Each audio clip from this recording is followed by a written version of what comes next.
Meus irmãos, graça e paz. Que bênção poder voltar em casa, como falei hoje pela manhã, e dedicar esse tempo ao Senhor junto dos meus irmãos. É uma alegria poder estar nesse período de férias, voltar a Paulo Afonso, visitar a família, estar com vocês. Muito obrigado pelo carinho, pelas orações, obrigado pelo investimento. Eu não canso de dizer isso. O pastor estava falando hoje pela manhã, e enquanto ele falava, eu emendava ali com o presbítero Paulo Afonso, quando o pastor disse que se não fosse as ofertas e o apoio financeiro que os irmãos dão, seria apertado. Eu ouso dizer que se não fosse o carinho e o cuidado que essa igreja tem conosco, sequer daria. E eu louvo a Deus pela vida dos irmãos que se desprendem de boa parte dos recursos que tem para poder auxiliar não apenas a mim, lá no Recife, mas também a Mateus, lá em Teresina. Meus irmãos, que o Senhor honre essa fidelidade de vocês, o apoio de vocês, a generosidade de vocês, e que nós, tanto Mateus quanto a mim, sejamos instrumentos do Senhor, na obra do Senhor, tendo a gratidão e a alegria de por onde quer que a gente vá, a gente diga que é filho dessa casa, e que o Senhor Deus usou cada um dos irmãos para nos apoiarem nesse tempo de preparo. Que Deus abençoe a cada um dos irmãos. Essa é, desde já, a minha palavra de gratidão. Mas sem delongas, vamos à palavra de Deus, carta de Paulo aos Filipenses. Filipenses capítulo 2, nós leremos os 4 primeiros versos deste capítulo. Filipenses capítulo 2, a minha eterna gratidão ao meu pastor, ao conselho da igreja, pelo carinho e o cuidado, e também por me utilizarem no serviço do Senhor. Eu os amo muito e faço essa declaração pública do meu carinho pelos irmãos. Filipenses capítulo 2, versículos de 1 a 4. Eu sei que você já se colocou em pé em outros momentos nesse culto, mas eu gostaria de lhe convidar a se colocar em pé mais uma vez, somente se você puder. Filipenses capítulo 2, versículos de 1 a 4. A palavra do Senhor nos diz assim: se há, pois, alguma exortação em Cristo, alguma consolação de amor, alguma comunhão do Espírito, se há entranhados afetos e misericórdias, completai a minha alegria, de modo que penseis a mesma coisa, tenhais o mesmo amor, sejais unidos de alma, tendo o mesmo sentimento. Nada façais por partidarismo ou vanglória, mas por humildade, considerando cada um os outros superiores a si mesmo. Não tenha cada um em vista o que é propriamente seu, senão também cada qual o que é dos outros. Amém. Amém. Você pode se assentar. Muito obrigado.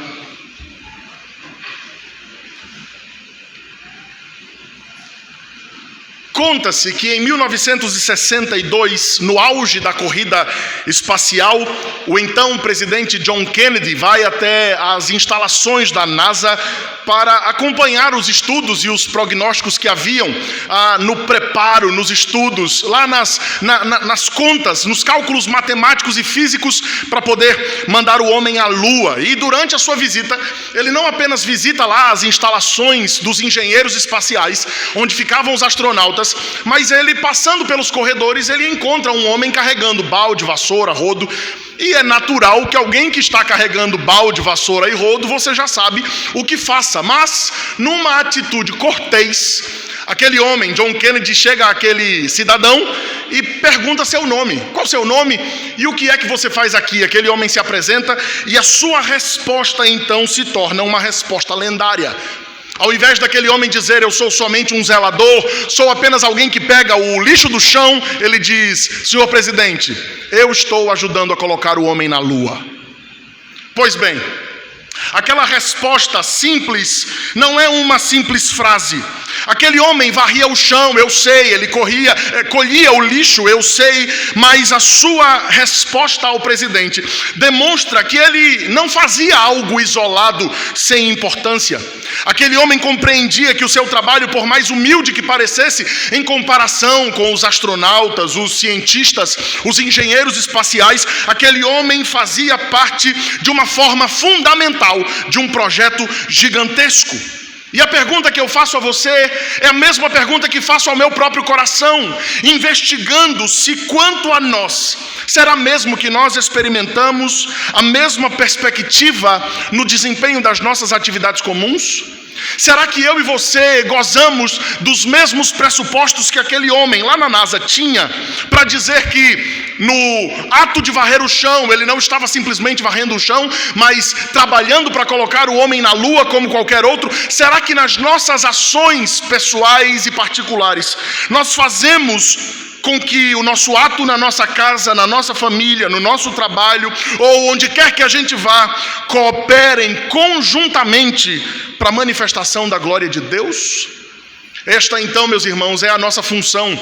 E quando alguém perguntar a mim ou a você o que fazemos, sim, nós não estamos trabalhando para colocar o homem na lua, mas nós estamos vivendo para manifestar nesse mundo a glória de Deus. Quer comais, quer bebais, ou façais qualquer outra coisa, façais para a glória de Deus.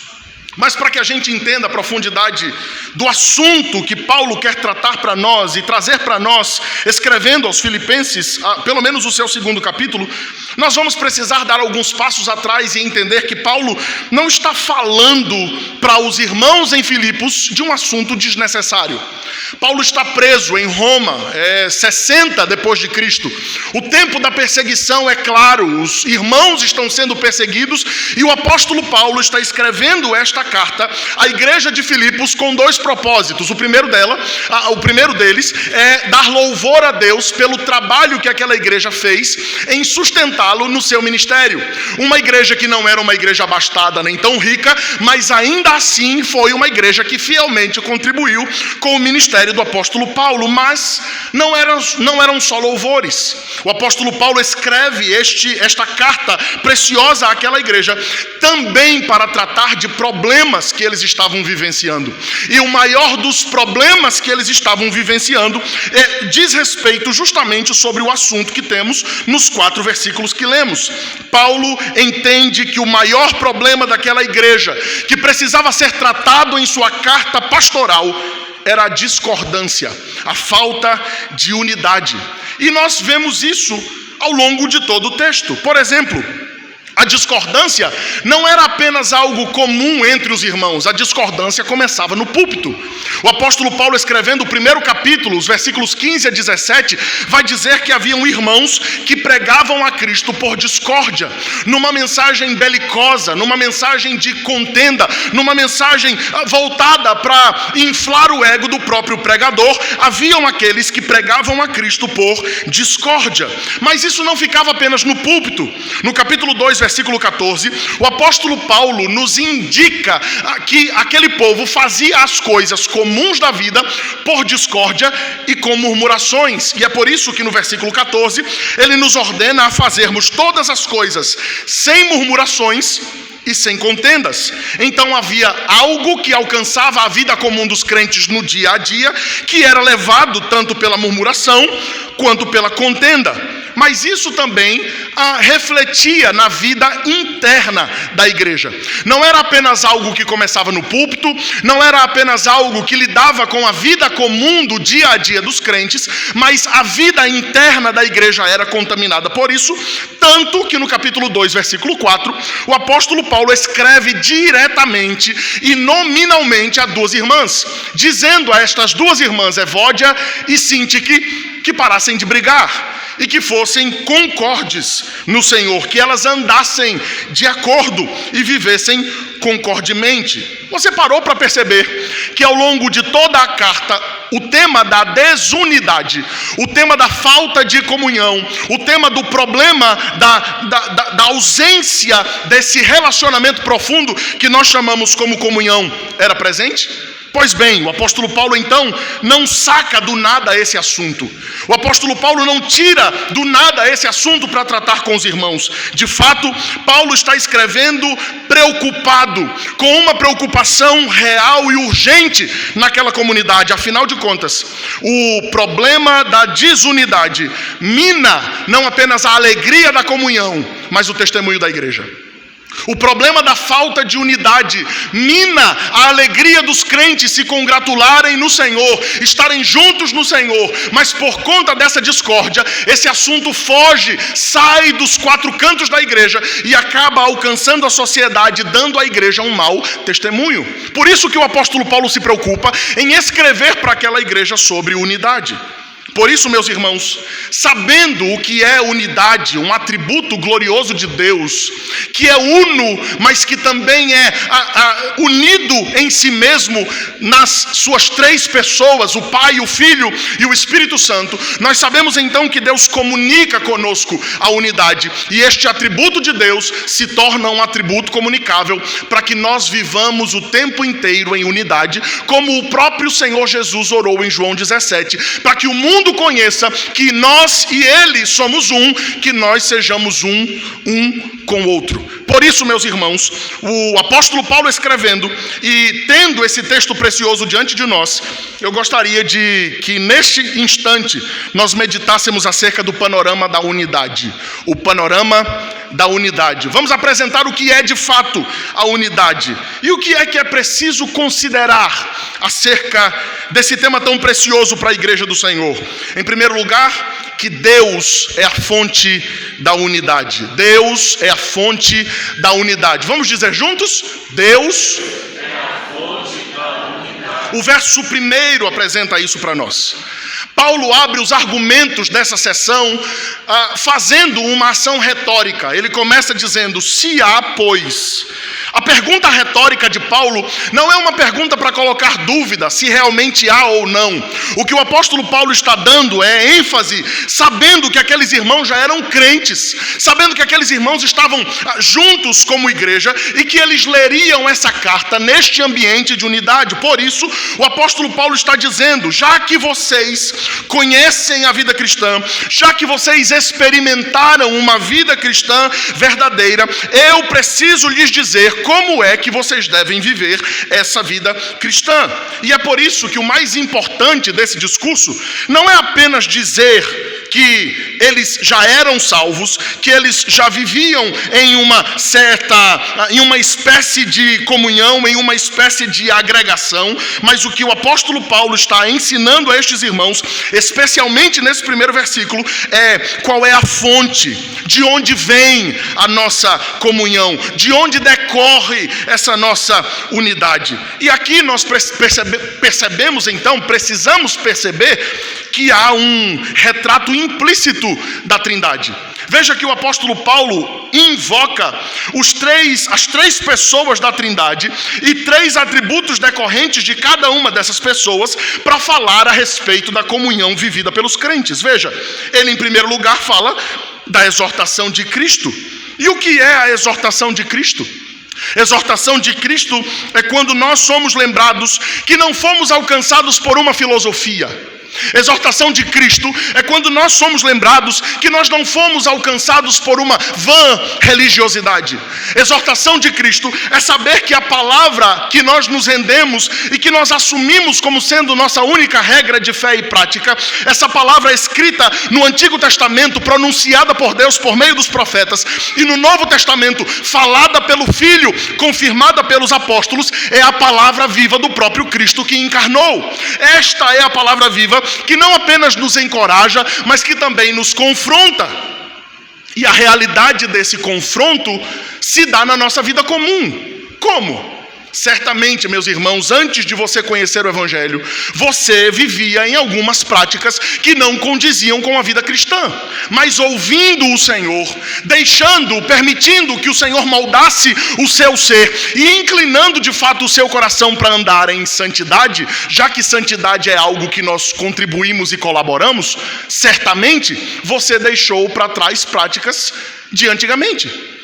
Quando a exortação de Cristo falou ao seu coração, você abandonou velhos hábitos. Quando a exortação de Cristo falou ao seu coração, você foi direcionado por Deus em que caminho seguir. Quando a exortação de Cristo falou ao seu coração, você abandonou as velhas práticas e se revestiu de uma nova criatura. E esta nova criatura que o Espírito Santo moldou em você, anda vivendo em santidade, de fé em fé e de glória em glória. Isto é a exortação de Cristo. É quando somos lembrados que nós não estamos aqui por um vão momento, por um tempo apenas de encontro, um tempo apenas de participar de uma associação ou de um clube social, mas nós viemos aqui para ouvir a palavra do Cristo encarnado, que não apenas nos fala aos ouvidos, mas também nos fala à alma, nos direcionando e transformando o nosso modo de viver. Mas ele continua dizendo que não é apenas a exortação de Cristo, é também o amor. O amor que nós temos como referência, esta consolação de amor, o próprio Pai.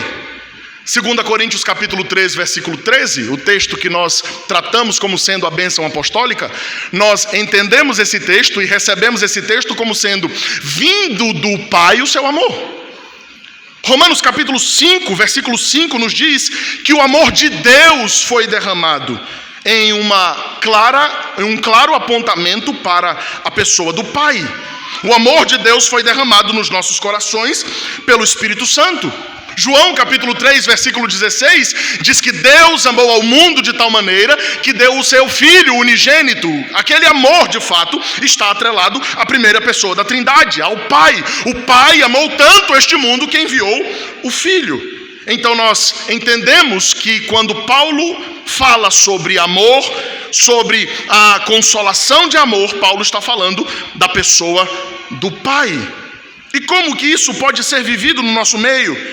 Sabendo que esse amor não é apenas teórico, mas é um amor vivencial. O amor que nos alcançou, segundo Romanos capítulo 5, quando nós ainda éramos pecadores. Este amor, então, é aquele amor que nos constrange e que nos impede a vivermos uma vida de isolamento. Daí o apóstolo Paulo fala da comunhão do Espírito. A comunhão do Espírito, que é de fato a koinonia, a participação, a partilha, a parceria. Quando nós entendemos que a obra do Espírito no nosso coração não foi apenas algo interno e invisível, mas foi também algo comunitário e visível. Eu costumo dizer aos jovens, e quando estou ensinando na classe dos jovens lá no Recife, que o único lugar em que uma mão tem vida própria fora do corpo é na família Adams. Não é isso? A mãozinha da família Adams. É o único lugar. O Espírito Santo que tocou o seu coração, ele tocou o seu coração, fez uma obra em você, te fez observar a obra de Cristo, mas ele também te uniu ao corpo, te agregou no corpo, de modo que você não deve viver isolado. Esta é a comunhão do Espírito, a comunhão que não apenas nos une em torno de Cristo, mas que nos move na direção uns dos outros. E por fim, o apóstolo Paulo diz que nós temos entranhados afetos e misericórdias. E aqui certamente Paulo não está se referindo a uma sensibilidade relacional, a uma capacidade de nós nos importarmos uns com os outros. O que o apóstolo Paulo está nos falando é que na ordem que ele apresenta o que é a unidade, esta nossa relação comum vem depois do fato de que entendemos que a unidade nasce em Cristo. Percebeu que ele primeiro apresenta o Filho, o Pai, o Espírito, para depois dizer o que nós temos em nós? Isto se dá, meus irmãos, não sem propósito. Isto se dá por algo essencial. Só é possível viver um relacionamento real na Igreja de Cristo quando o nosso relacionamento nasce na pessoa de Deus. Não são as nossas afinidades que nos unem, não são as nossas relações de gosto, de preferência musical, de preferência de hobby, não são estas coisas que nos unem. Aquilo que essencialmente nos une é o fato de que nós temos em Deus a decorrência da verdadeira unidade da igreja. Porque se nós mantivermos a nossa comunhão baseada nos nossos próprios pressupostos, à medida que nós vamos mudando, amadurecendo, nós vamos também deixando para trás relacionamentos de irmãos mais débeis, de relacionamentos com irmãos que não possuem a mesma maturidade que nós. E não é esta a intenção da igreja. Nós precisamos de fato ser um, e para nos tornarmos um de fato, a decorrência da unidade não vem dos nossos sentimentos, não vem dos nossos apegos pessoais. A nossa verdadeira unidade decorre do próprio Deus. É nele que começa a unidade. Ele é o exemplo da unidade. Quando ele, sendo três, é um. Ele é o Pai, ele é o Filho, ele é o Espírito e ele é Deus. Esta unidade, mesmo nessa complexidade de compreensão, esta unidade é aquilo que de onde decorre a nossa unidade, para que você e eu sejamos feitos um. Por isso, a verdadeira unidade não pode ser constituída a partir de nós. O que faz com que um casal se case não são as afinidades de gostos. O que faz com que nós nos relacionemos como irmãos dentro da primeira igreja presbiteriana do Recife, ou daqui de Paulo Afonso, não são as nossas afinidades de gostos. Se o pastor Cláudio souber que eu falei do Recife, ele vai ficar chateado comigo. Não são as nossas afinidades de gostos, não são as nossas afinidades pessoais. O que une um homem e uma mulher no seu relacionamento matrimonial diante de Deus é o fato de que a unidade do casamento nasce em Deus. O que une uma família cristã em volta da mesa com alegria pela provisão do Senhor não é o fato de que são pais e filhos, mas é porque a unidade de fato nasce em Deus. O que nos une como igreja, amando-nos uns aos outros e suportando-nos uns aos outros o tempo inteiro, é o fato de que a nossa unidade nasce em Deus. Aleluia! Por isso, meus irmãos, o apóstolo Paulo apresenta o panorama da unidade. E em primeiro lugar, Deus é a fonte da unidade. Vamos dizer juntos? Deus é a fonte da unidade. Você estava dormindo, né? Vamos lá? 1, 2, 3. Deus é a fonte da unidade. Em segundo lugar, o serviço é o coração da unidade.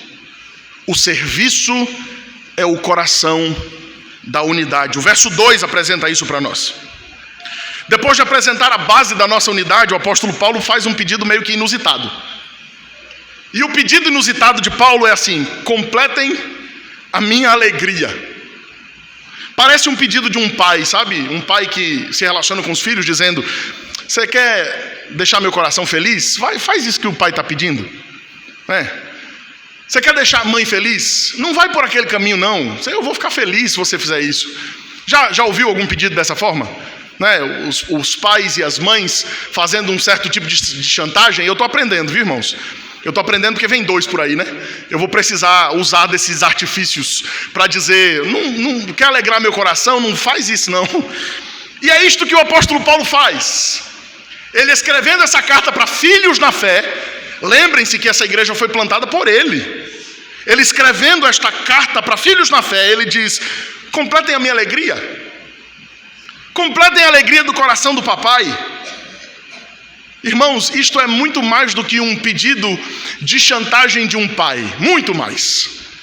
Este é um pedido pastoral, que um pastor honesto faz às suas ovelhas. Em que sentido? Um pastor desonesto está pouco se importando com o modo que as suas ovelhas vivem a vida. Um pastor desonesto está pouco se lixando se as suas ovelhas estão crescendo na fé ou não.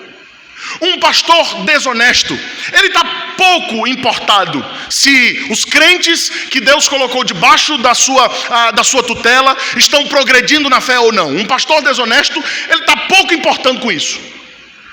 Mas um pastor sincero, irmãos, vocês não têm noção do que alegra o coração de um pastor verdadeiro. Sabe o que mais alegra o coração de um pastor verdadeiro? É saber que o que ele está falando não está apenas sendo ouvido, mas está sendo colocado em prática. Não há nada que alegre mais o coração de um pastor do que saber que as ovelhas do Senhor, que Deus confiou em suas mãos, estão sendo alimentadas fielmente, e por estarem sendo alimentadas fielmente, elas estão crescendo em graça, em maturidade, estão abandonando o pecado, vivendo em santificação, agradando a Deus e dando testemunho fiel por onde quer que passem. Isso alegra o coração do pastor. Isso alegra o coração dos pastores, dos presbíteros da igreja, daqueles que governam espiritualmente o rebanho de Deus. Não há nada que alegre mais o coração de um pastor do que ver você crescendo na fé. Não, mas nós não estamos aqui falando sobre a alegria do coração de pastor Juan. Nós estamos falando da alegria também do Supremo Pastor. Porque se pastor Juan, se os presbíteros dessa igreja se alegram em ver você crescendo em graça, em sabedoria, em maturidade, imagine o coração do Supremo Pastor. Imagine o coração de Deus em observar sua trajetória cristã e perceber que você tem andado em santidade e lutado contra seus próprios pecados, vivendo em maturidade, se dedicando à palavra de Deus, buscando o Senhor em oração. Quanto isso não alegra o coração de Deus? Quanto isso não alegra o coração do Supremo Pastor Jesus? E a pergunta então é: como que a gente pode alegrar o coração do Supremo Pastor? Por ordem, versículo 2, pensem a mesma coisa. E pensar a mesma coisa, irmãos, não é uniformidade de opinião. Nunca foi e nunca será. Nós somos distintos, eu e você. Nós temos gostos distintos, pensamos em coisas distintas, trabalhamos em áreas distintas, temos vocações distintas. Nós não pensamos certamente as mesmas coisas nas suas minúcias. E esse é o ponto em que você pode me abordar dizendo: tá bom, mas o apóstolo está dizendo que é para pensar a mesma coisa. Como, irmãos? O apóstolo Paulo não está propondo que sejamos uma igreja de clones, em que todo mundo faz a mesma coisa, todo mundo age do mesmo jeito, todo mundo fala a mesma linguagem, todo mundo se veste da mesma forma, todo mundo pensa do mesmo jeito, todo mundo gosta da mesma cor. Não, não é isso que o apóstolo Paulo está dizendo. O que Paulo está dizendo é que nós devemos ter na nossa vida unidade na mente e no propósito, de modo que tudo quanto eu faço, faço para a glória de Deus, e tudo quanto você faz, no que você faz, na sua vocação, diante da sua personalidade, você também faz e age para a glória de Deus. É por isso que o apóstolo Paulo, escrevendo a carta aos Coríntios, vai dizer que todos nós temos múltiplos dons. Nós temos múltiplos dons, mas todos esses dons cooperam para a unidade do corpo, de modo que um prega, o outro canta, você, meu irmão, limpa, corta papel, você traz a palavra de Deus, participa do culto, cultua o Senhor, e todos nós, de forma uniforme, estamos pensando a mesma coisa, porque o nosso propósito não é o louvor ou elogio de mim mesmo, mas o nosso propósito é agradarmos e glorificarmos ao nosso Senhor. Este é o crescimento na fé. Nós servimos em áreas diferentes, nós temos estilos diferentes, nós pensamos em coisas diferentes. Sua comida preferida é lasanha, a minha é buchada. Mas enquanto você come sua lasanha, como para a glória de Deus, e enquanto eu como minha buchada, eu como minha buchada para a glória de Deus. Olha aí, tem mais alguém que gosta de buchada comigo. Pensem a mesma coisa. Sabe o que é isso, irmãos, na prática? Não importa se você é o faxineiro, se você é o engenheiro espacial ou o astronauta. Todos nós estamos cooperando para o mesmo propósito, que é colocar o homem na lua. É perceber que não importa o que fazemos nas nossas áreas que fazemos, desde que o que fazemos não fazemos para nós mesmos, mas fazemos para a glória de Deus. Ele segue, depois de dizer que nós devemos pensar a mesma coisa, tenham o mesmo amor. E isso é desafiador. Isso é desafiador porque o que o apóstolo está propondo aqui não é algo seletivo, não é algo sentimentalista. Eu gosto de quem gosta de mim, como disse o irmão Roberto Carlos. Não é isso. O que o apóstolo Paulo está propondo aqui é um amor sacrificial, abrangente e imparcial. Jesus, falando aos seus discípulos em João 13:34, diz que um novo mandamento nos dá. E qual é o mandamento? Que vos ameis uns aos outros, assim como eu vos amei. É por isso que, para que eu entenda o mandamento, preciso observar minha própria vida e perceber o tamanho do amor que Deus usou para me amar. Essa é a pergunta que eu lhe faço. Dá uma olhadinha para trás da sua vida, meu irmão, mas não olha muito não. Primeiro, para você não se apaixonar pelo seu velho homem. Segundo, para você não praticar os mesmos atos. Mas olha para trás como um modo de testemunho. Quanto amor Deus usou para arrancar você de onde você estava? Quanto amor Deus usou para preservar você, para que você não caísse e não afundasse ainda mais nos seus vis pecados. E aí talvez você use como argumento contrário a este meu, dizendo, mas eu nasci na igreja. Eu não tenho esse testemunho, eu era prostituto, eu era drogado, eu era alguém dado ao roubo, eu não conhecia o Senhor, e agora que eu conheço a Deus. Não, talvez você diga assim, eu não tenho esse grande testemunho para contar. Quem te disse? Porque enquanto para uns a graça do Senhor foi lá onde ele estava buscá-lo para trazê-lo à sua presença, há outros que estavam condenados igualmente nos seus próprios pecados, o Senhor preservou de estar nesses mesmos ambientes. Sim, quanto a mim, que nunca tive um testemunho de promiscuidade ou de drogas ou de o que quer que seja, para poder justificar a transformação que Deus operou em mim, eu posso louvar a Deus porque Deus me poupou de viver daquela forma. E é o mesmo amor, do mesmo tamanho que me preservou e que tirou outros desses estados de perdição. Porque eu estava, mesmo sendo preservado, tão perdido quanto. Por isso que a obra do Senhor salvou mesmo os filhos da igreja e aqueles que não nasceram na casa do Senhor. É o mesmo amor e é o mesmo tanto de amor. Mas eu e você podemos mensurar. Quando você olha para trás e percebe de onde Deus arrancou você, e percebe o testemunho de transformação que Deus operou em sua vida, isso te faz mais humilde, te faz mais compassivo e te faz mais misericordioso com seu irmão. Quando nós entendemos o tanto de amor que foi usado por Deus para nos arrancar da chafurdação, da lama que nós estávamos vivendo, nós entendemos a graça que foi operada em nós, e somos misericordiosos e somos instrumentos para a salvação do outro. E ele continua. Não é apenas pensar a mesma coisa ou ter o mesmo amor, ele diz, sejam unidos de alma. E isto, irmãos, demonstra um vínculo profundo. Em que sentido? Você já parou para perceber que nós nos tratamos na casa do Senhor como irmãos? Não é isso? O comum, o usual. O nosso código de ritos internos da igreja é olharmos uns para os outros e nos considerarmos irmãos. Mas você já parou para perceber que isso não é apenas um mero jargão? Ou pelo menos não deveria ser?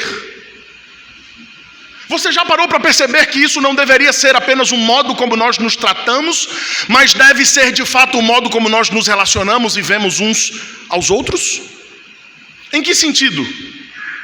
O apóstolo Paulo escreve ao seu filho na fé, Timóteo, dizendo que no exercício do seu ministério pastoral ele deveria, por muitas vezes, observar os mais velhos e respeitá-los como a pais, e aos mais novos tratá-los como irmãos e também como filhos. De modo que, de fato, nós, meus irmãos, eu e você somos, de verdade, uma família. Isso não pode estar apenas no ideal. Isso não pode ser apenas um mero jargão. Isto deve ser prática comum na nossa história. Nós precisamos olhar uns para os outros e perceber a irmandade que há no nosso meio, de modo que eu e você somos de fato irmãos. Os mais velhos são meus pais, os mais novos são meus filhos. E esta unidade da fé faz com que eu seja responsável por você e que você também seja responsável por mim. A unidade da fé faz com que nós sejamos responsáveis uns pelos outros, meus irmãos. E é isto que faz com que nenhum tenha como si mesmo, ou tenha como o bem que tem de si próprio. Mas nós todos temos, olhando para aquela igreja primitiva, nascida em Atos, o ideal alcançável de termos um só coração e um só propósito, de modo que sejamos todos irmãos de fato. Por isso, nós somos de verdade a família que agrada a Deus. Os mais velhos precisam do meu e do seu respeito. Sim, irmãos, eles chegaram primeiro que nós e carregaram esses bancos antes que nós. E eles precisam do nosso respeito como a paz. Os mais novos não são filhos do meu irmão da igreja. Não existem sobrinhos na vida espiritual da igreja. O pequeno, o filho do seu irmão aí, não é seu sobrinho na fé. Ele é seu filho também. De modo que você trabalha e coopera para que ele também cresça em sabedoria e graça. Os pequenos da igreja são meus filhos. E eu e você, nós somos pares. E por sermos pares, somos irmãos. Mas ele continua, além disso, tenham o mesmo sentimento. E isso fala de uma disposição contínua a nós vivermos em harmonia e cultivarmos uma atitude de edificação mútua. Em que sentido? Meus irmãos, quando nós conhecemos a graça, quando o Senhor alcançou o nosso coração, não nos foi dado um poder de sermos super crentes. Quando nós recebemos a Cristo no nosso coração, quando nós nos curvamos ao conselho de Deus, quando o Espírito de Deus transformou o nosso coração, nós não fomos transportados para um status espiritual de inabaláveis e inalcançáveis pelas tristezas e intempéries da vida. De modo que há tempos em que eu sou o mais fraco dentre vocês. De modo em que há tempos que eu sou o mais forte dentre vocês. E em que isso se aplica na vida cristã? No dia em que eu sou o mais fraco dentre vocês, quem Deus vai usar como instrumento para me manter em pé na jornada? Você. E no dia em que eu for o mais forte dentre vocês, quem que o Senhor vai usar como instrumento para que vocês permaneçam em pé e firmes na jornada? A mim. De modo que o que é mais fraco é sustentado e suportado pelo mais forte. E nós não deixamos ninguém para trás. Nós não desprezamos ninguém nas suas debilidades. Nós estamos unidos e andando firmes no mesmo propósito, sabendo que mesmo nestas circunstâncias que nos causam altos e baixos na nossa vida cristã, em que há momentos e dias em que eu sou muito crente, e em que há momentos e dias que eu, para continuar crente, preciso muito da graça de Deus, mas ainda assim eu tenho a você para estar do meu lado, para que nós nos unamos e mutuamente nos confortemos uns aos outros. Esta é a vida cristã. Quando eu olho para você e te percebo fraco, eu chego junto para fortalecer você. E quando você olhar para mim e perceber que eu estou fraco, você chega junto para me fortalecer. Isto é ter o mesmo sentimento, é estarmos preocupados em perceber que a vida cristã não é uma maratona solitária, mas é uma caminhada coletiva em que nós nos importamos uns com os outros. Então, se nós queremos completar a alegria de Cristo, nós não podemos ficar apenas nas letras. Nós não podemos ficar apenas nos ideais sonhados. Se nós queremos completar a alegria do nosso Supremo Pastor, nós precisamos mostrar ao mundo os nossos atos de serviço, quando estes atos de serviço impactam a nós mesmos, entre nós, nos nossos relacionamentos, quando fazemos tudo o que fazemos para a glória de Deus, quando respeitamos e andamos com nossos irmãos de fato, quando nós temos o mesmo ideal, suportando-nos uns aos outros, quando nós vivemos esta vida cristã de forma prática. Filipenses capítulo 2, 1-4 apresentam para a gente o panorama da unidade. E o que é que a gente precisa considerar sobre o panorama da unidade? Deus é a fonte da unidade, em primeiro lugar.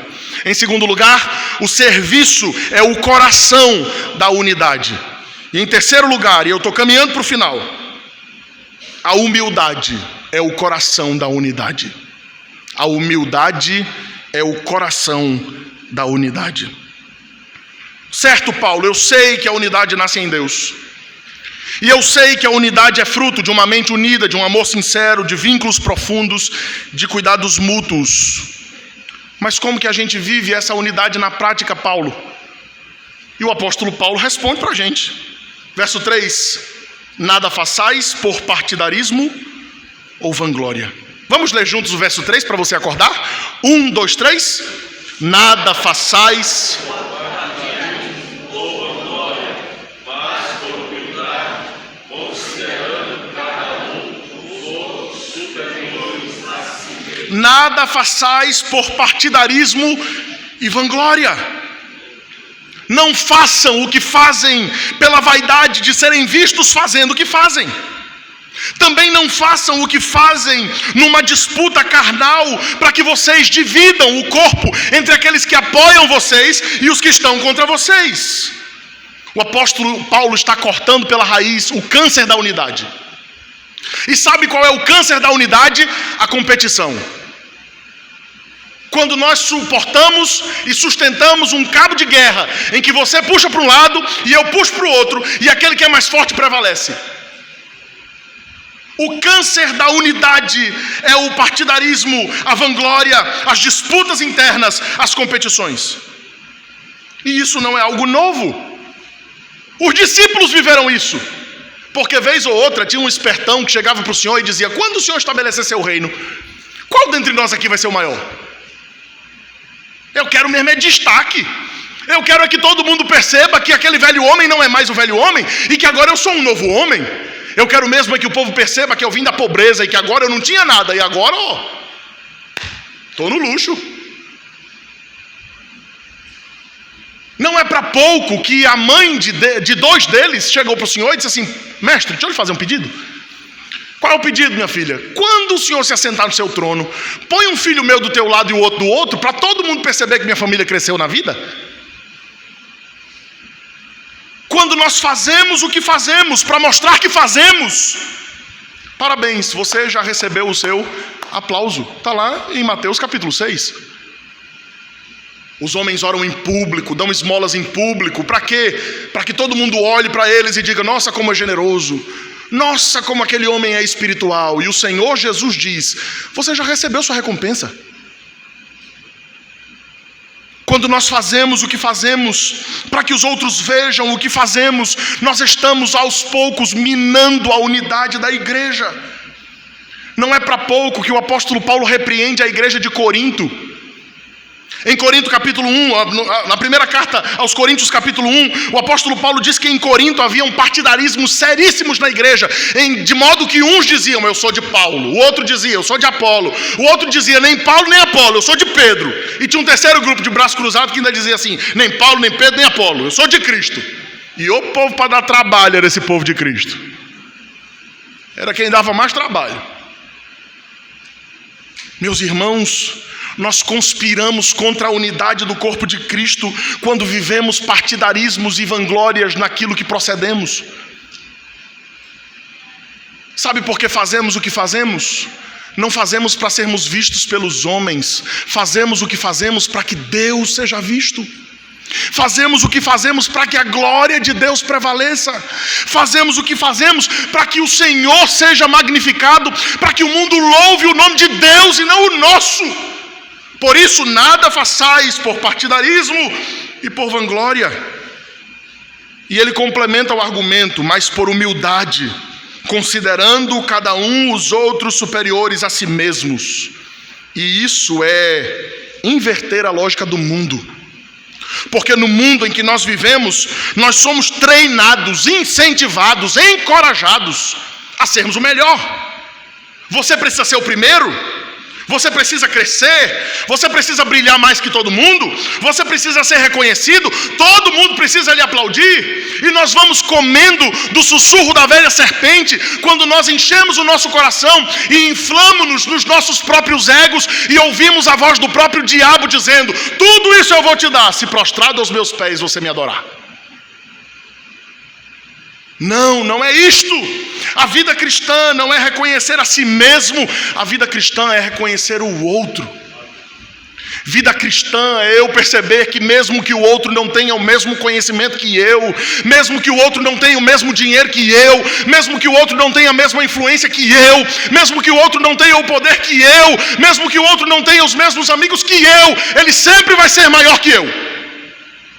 Isto é a vida cristã. É observar que os outros são sempre superiores. E isto nos faz servos uns dos outros. É o que o apóstolo Paulo fala no verso 4. Não tenha cada um em vista o que é propriamente seu, senão também cada qual o que é dos outros. Irmãos, quando eu entendo que de fato o que eu faço não posso fazer para que eu apareça, quando eu entendo que de fato o que eu faço devo fazer por humildade e considerando você maior do que eu, quando eu entendo que eu não tenho que ter em vista os meus próprios objetivos, mas te ajudar a alcançar a maturidade que Deus deseja para você, eu me torno seu servo. E esta é a mutualidade do serviço cristão, de modo que eu abro mão de me servir para servir a você, e você abre mão de se servir para servir a mim. E a pergunta que eu lhe faço é a mesma: se eu abro mão de mim para servir você, e se você abre mão de você para servir a mim, quem aparece? Cristo aparece. Cristo aparece. Cristo aparece, Cristo é louvado, Cristo é magnificado entre os homens, Cristo é enaltecido entre os homens, porque nós não temos em consideração o nosso próprio valor, mas nós abrimos mão do nosso próprio valor para considerar o que Cristo fez em nós. Você sabe o que o apóstolo Paulo está fazendo? O apóstolo Paulo está encaminhando, irmãos, os versículos 5 em diante, quando ele fala da humildade que há em Cristo. E obviamente que eu não vou entrar nesse assunto agora, porque é texto para depois. Mas o que o apóstolo Paulo está dizendo é que o nosso maior modelo de serviço em humildade não somos nós mesmos. O nosso maior modelo de serviço em humildade é o nosso Senhor Jesus.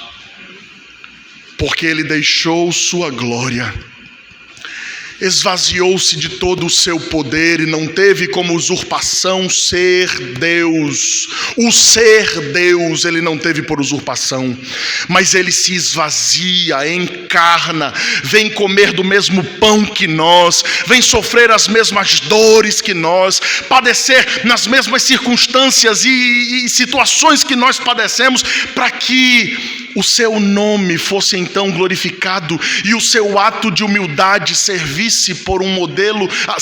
de um modelo servil para mim e para você. Por isso o caminho da unidade passa sempre pelo Calvário. O caminho da unidade passa sempre pelo Calvário. O caminho da unidade passa sempre pela morte do meu eu, pela morte da minha prepotência, pela morte da minha arrogância, pela morte dos meus próprios objetivos, pela morte dos meus sonhos, para que eu então entenda que é o Senhor quem dirige todas as coisas e que eu não posso priorizar a mim mesmo, mas eu preciso priorizar para a glória de Deus a vida do meu irmão. Sabe por que nós não somos tão unidos quanto deveríamos? Porque nós estamos vivos demais. Porque nós gostamos demais do nosso jeito. Porque nós gostamos demais do nosso modo. Quando eu deveria caminhar o caminho do Calvário e perceber que a verdadeira unidade só vem passando pela cruz. Eu sei que você está aí sentado perguntando, mas tá bom, e o que é que isso tem a ver com a minha vida, né? Você falou, e o que é que isso tem a ver comigo? O que é que isso vai servir para mim amanhã para pagar as contas? 3 lições rápidas. Primeiro, a unidade só é possível para quem está em Deus. Por isso não adianta você viver uma vida de comunhão com os irmãos se você não foi reconciliado com Deus. O que você vive é agregação e não comunhão. O que você vive é adesão a uma igreja, adesão a uma denominação, mas não comunhão. Comunhão não nasce em nós, comunhão nasce em Deus. E para sermos de fato unidos, nós precisamos primeiro conhecer ao Senhor. Porque a unidade que nós vivemos não nasce em nós. A unidade que nós vivemos nasce da exortação de Cristo, do amor de Deus e da comunhão do Espírito. Por isso, se a sua vida é marcada por um distanciamento, isolamento, você é alguém que ninguém tem acesso, ninguém tem comunhão com você, ninguém conhece quem é você, ninguém, absolutamente ninguém. Pare de dar desculpa no seu temperamento. Pare de colocar desculpa na sua falta de tempo. Pare de colocar desculpa e colocar dificuldades para que você se relacione com os outros. Porque nós fomos feitos por Deus como sendo um corpo visível do Senhor. E por sermos o corpo visível do Senhor, a igreja, nós precisamos estar unidos. Você não é a mãozinha da família Adams. Una-se ao corpo. Una-se à igreja. Ande em unidade, ande em comunhão. Segunda lição, o quebrantado serve sempre sem competir. É um privilégio, irmão, servir. Mas é um privilégio ver outros servindo também. É um privilégio servir no meio do povo de Deus. Mas se o seu coração, no meio do serviço, não revela a glória de Deus e aponta apenas para o seu coração, para o seu ego ou para si mesmo, me desculpe dizer, mas essa sua realidade de serviço é a realidade de serviço de alguém que ainda não conheceu a cruz. Nós não servimos para sermos aplaudidos, nós não servimos para que o outro seja menosprezado por nós, nós servimos para que a glória de Deus se manifeste no nosso meio.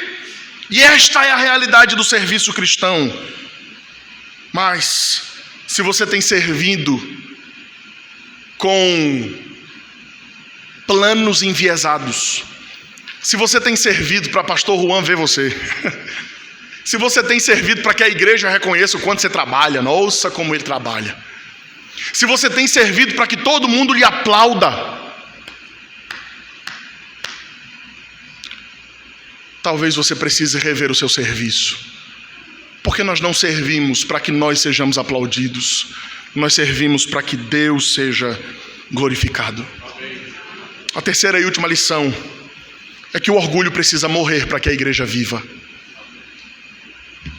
Igrejas que morrem ao longo do tempo, morrem por causa da própria arrogância. Porque se consideram sempre superiores a todas as demais. E não é esta a realidade doutrinária. Escute. Sim, de fato, você deve procurar um lugar que seja saudável em sua doutrina. E a boa doutrina e a horrível doutrina. E a horrível doutrina faz com que determinadas igrejas sejam de fato sinagogas de Satanás.